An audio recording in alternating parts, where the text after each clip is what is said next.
आज मैं आपको बताना चाहूँगा कि भागवत कथा सुनते समय श्रोताओं के क्या नियम होने चाहिए, जिससे कि आपको भागवत कथा का संपूर्ण लाभ और आनंद प्राप्त हो।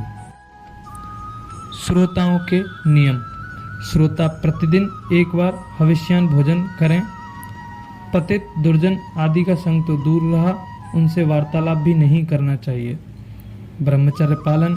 भूमि शयन अर्थात नीचे आसन बिछाकर या तख्त पर सोना सभी के लिए अनिवार्य है। एकाग्रचित होकर कथा सुननी चाहिए। जितने दिन कथा सुने धन, स्त्री, पुत्र, घर एवं लौकिक लाभ की समस्त चिंताएं त्याग देनी चाहिए। मलमूत्र पर काबू रखने के लिए हल्का आहार करना चाहिए। यदि शक्ति हो तो 7 दिन तक उपवास करके कथा सुननी चाहिए, अन्यथा दूध पीकर सुखपूर्वक कथा सुननी चाहिए। इससे भी काम न चले तो फलाहार या एक समय अन्न भोजन कर लेना चाहिए। जिस तरह भी सुखपूर्वक कथा सुनने की सुविधा हो वैसा ही करना चाहिए। प्रतिदिन कथा समाप्त होने पर ही भोजन करना उचित है। दाल, शहद, तेल, गरिष्ठ अन्न, भावदूषित अन्न तथा बासी अन्न का परित्याग करना चाहिए। काम, क्रोध, मद, मान, ईर्ष्या, लोभ, दंभ, मोह तथा द्वेष से दूर रहना चाहिए।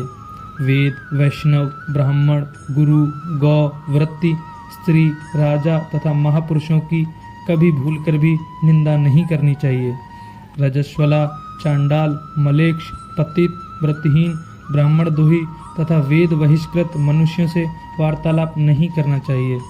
मन में सत्य, सोच, दया, मौन, सरलता, विनय तथा उदारता को स्थान देना चाहिए। श्रोताओं को वक्ता से ऊंचे आसन पर कभी नहीं बैठना चाहिए। कुछ विशेष बातों का अधिक ध्यान रखना चाहिए। प्रत्येक स्कंद की समाप्ति होने पर चंदन, पुष्प, नैवेद्य आदि से पुस्तक की पूजा करके आरती उतारनी चाहिए। सुखदेव जी के आगमन तथा श्री कृष्ण के प्राकट्य का प्रसंग आने पर भी आरती करनी चाहिए। 12वें स्कंद की समाप्ति होने पर पुस्तक और वक्ता का भक्तिपूर्वक पूजन करना चाहिए।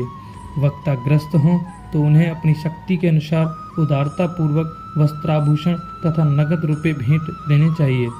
मृदंग आदि बजाकर जोर जोर से कीर्तन करना चाहिए।